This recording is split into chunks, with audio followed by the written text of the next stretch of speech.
गोदान, एक किसान की अधूरी आस।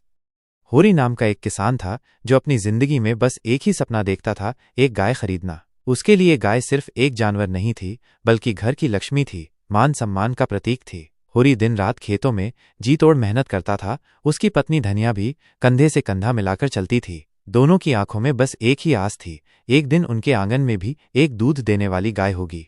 कई सालों की कड़ी मेहनत, तंगी और कर्ज लेने के बाद आखिरकार होरी का सपना पूरा हुआ। उसने किसी तरह पैसा जुटाकर एक सुंदर दूध देने वाली गाय खरीद ली। घर में खुशी का माहौल था, ढोल ताशे बजे, मानो कोई त्योहार हो। होरी गाय को प्यार से सहलाता, उसे अपनी बेटी की तरह मानता। उसे लगा कि अब उसके सारे दुख खत्म हो गए हैं और लक्ष्मी उसके घर आ गई है। लेकिन होरी की खुशी ज्यादा देर तक नहीं टिकी। गांव के ही कुछ लोगों की जलन और ईर्ष्या के कारण गाय को जहर दे दिया गया। होरी और धनिया ने उसे बचाने की बहुत कोशिश की, लेकिन गाय ने दम तोड़ दिया। होरी टूट गया, जैसे उसकी जिंदगी का सबसे बड़ा सहारा छिन गया हो। ये उसके जीवन का पहला बड़ा झटका था और उसे नहीं पता था कि ये तो बस शुरुआत थी। गाय की मौत के बाद होरी पर कर्ज का बोझ और बढ़ गया। उसे जमींदार राय साहब का लगान चुकाना था, महाजन पंडित दाता दीन का कर्ज चुकाना था, और ऊपर से गांव के पंचों ने भी उस पर भारी जुर्माना ठोक दिया।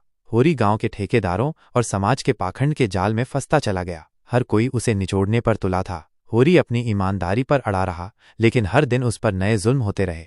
इसी बीच होरी के बेटे गोबर का गांव की एक लड़की झुनिया से संबंध हो गया और झुनिया गर्भवती हो गई। ये बात समाज को मंजूर नहीं थी। पंचायत बैठी और होरी को फिर से अपमानित किया गया, उस पर और जुर्माना लगाया गया। गोबर इस सबसे तंग आकर झुनिया के साथ शहर चला गया। होरी अकेला रह गया, अपनी माटी और अपने कर्ज से बंधा हुआ।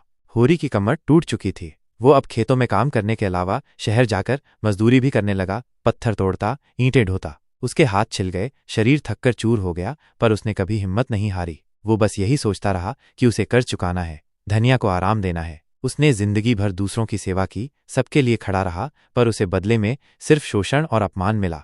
जब होरी की अंतिम सांसें करीब थीं, तब भी उसकी आंखों में एक सपना चमक रहा था, गोदान का। वो अपनी आत्मा की शांति के लिए, अपने पापों से मुक्ति के लिए एक गाय का दान करना चाहता था, पर उसके पास कुछ नहीं बचा था। वो बिस्तर पर पड़ा था, कमजोर और लाचार। धनिया उसके पास बैठी थी, उसकी आंखों में आंसू थे। होरी ने कांपती आवाज में धनिया से कहा, धनिया, वो दान, एक गाय का दान मुझे करना था, पर कुछ नहीं बचा।